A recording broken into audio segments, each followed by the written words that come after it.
Welcome to this week's episode of SNT's 10 and 10, where you get the top 10 space news stories in less than 10 minutes.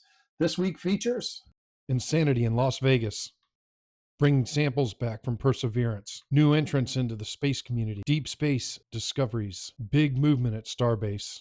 All this and more coming up on this week's edition of SNT. 60 seconds.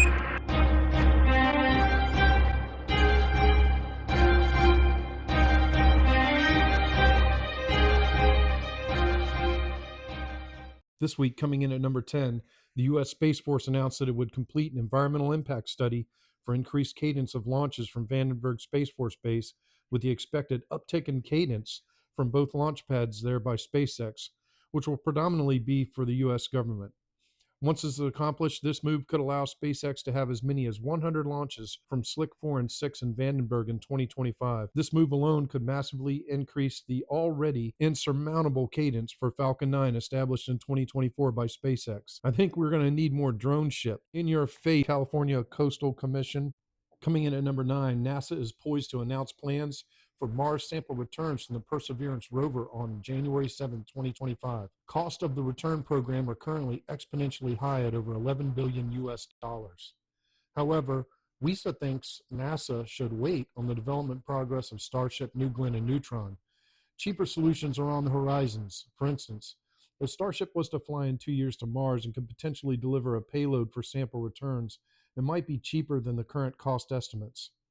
DOGE is imminent and will be tasked to determine whether NASA is truly interested in efficient science or is it a politically driven jobs program. We shall see. Coming in at number 8 this week, on December 30th, 2024, India launched Space Docking Experiment with the PSLV rocket. This mission hopes to expand on India's orbital docking capabilities to improve their understanding and capabilities with in-orbit rendezvous. Someone called Buzz, who championed rendezvous in the 60s. Congratulations, India. We wish you the best as your nation expands on its capabilities in space. And coming in at number 7, Las Vegas potential suspect Matthew Livelsberger states in his manifesto to YouTuber Sean Ryan that the U.S. and Chinese government possess gravitational vehicles that have unlimited payload capabilities. These gravitic propulsion drones have been in use by the U.S. and Chinese militaries and are capable of parking anywhere in the world with any possible payload, which, if true, is a scary development that negates our entire current air and space programs. None of these claims can be verified. However, everyone that knew Matthew stated that he was no terrorist and that he must have done this to garner attention to his claims. Link to this episode of The Sean Ryan Show are in the expanded description box. If you're not watching The Sean Ryan Show, you're missing out on tons of information about our government and military. Coming in at number 6 this week, SpaceX marks their first launch of the year from Kennedy Space Center Slick 40 with new satellite Thuraya 4 for the UAE, United Arab Emirates. The flight flew straight east out of Cape Canaveral, which keeps me from filming stage separation, second stage send-off, and re-entry burn on coastal hugging flights. Booster 1073 did successfully land on the drone ship a short fall of gravitas in the Atlantic Ocean just before Thuraya 4 was successfully deployed to a nominal orbit. Falcon 9 is already poised for another record-setting year.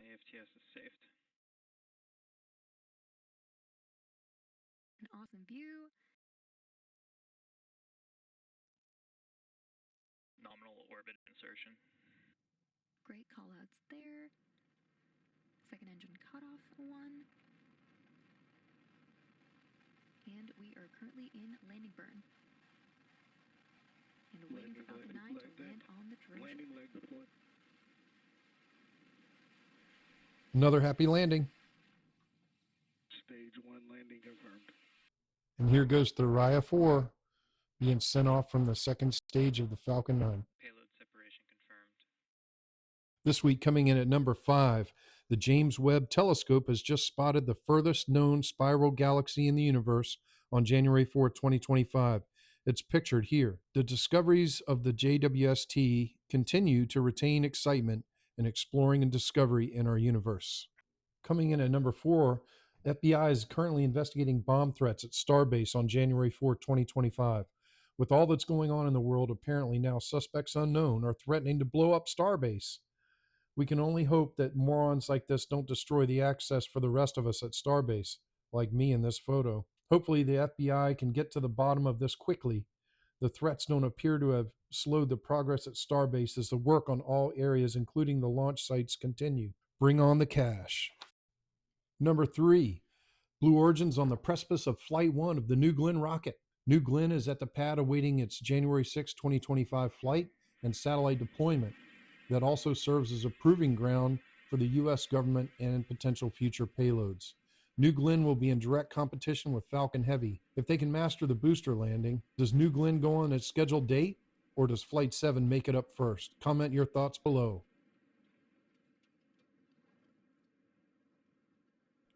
We'll be watching your career with great interest. Coming in at number 2, SpaceX rolls out Booster 14 ahead of Flight 7. NASA Space Flight, NSF, captured this awesome video of Booster 14's rollout from Starbase Star Factory to the launch pad A. This is over 1 hour of footage boiled down to less than 60 seconds. We'd like to thank NSF for this awesome video that we were able to speed up. I actually watched this in real time, but it's so cool seeing Booster 14 roll out to the launch pad, especially at sunset. It made for some really picturesque background in some of these shots. You can see the arms moving down here in moving up in one of the photos. There you go. Look at there.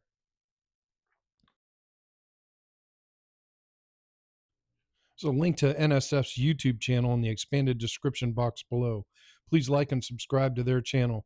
They're a huge asset to our community. And finally, coming in at number 1 this week, SpaceX reveals Flight 7 details. Number 1, reused a Booster 12 engine 314 Pi. Pi is gonna fly again. Then we have Starlink V2 simulators, hopefully with onboard cameras, that are going to be deployed in flight along the same suborbital path as Ship 33. This is also the first test of the Block 2 Starship 33. It's going to relight its in-flight Raptor engine just like we saw in Flight 6, and with several integrated heat shield tests for the reentry testing data, along with testing the new bow ailerons in their more dorsal positions out of the plasma stream. Booster 14 will attempt to be caught by Mechazilla. Flight 7 is poised to be a very exciting flight. I'm most excited to see Booster 14 catch and the reentry of Starship 33. Comment below what you're most excited to see during this upcoming test flight of the awesome Starship system. The background footage you're seeing here is, of course, from Flight 6. This was Booster 13 splashing down in the ocean because it couldn't get caught. The bad part was I was here to see this test flight, and we were disappointed we didn't get to see a booster catch, but it's still pretty awesome to see. There's the relight of the Raptor engine in space, which we're going to see that on Flight 7. And then, of course, the reentry interface, which is what I'm really, really interested in to see how the Block 2 Starship does on this reentry with the new position of the forward ailerons and some of the test articles they have for the heat shield. And then, of course, it's going to splash down just like Ship 31 did here in the Indian Ocean, just west of Australia. And we're all excited to see that happen. But I'm most excited to see the booster catch and the reentry interface. Watching that plasma stream live is really exciting to me because we've never seen it before. It's just amazing how open and transparent SpaceX is in the development of this awesome Starship. So as we gear up for this week's Flight 7, I'm super, super stoked for it. That's going to do it for this week. This upcoming week is going to be epic. So don't forget to like, subscribe, and hit that notification bell so you don't miss these epic flight highlights next week. We'll see you next week. 60 seconds. That's one small step for man, one giant leap for mankind.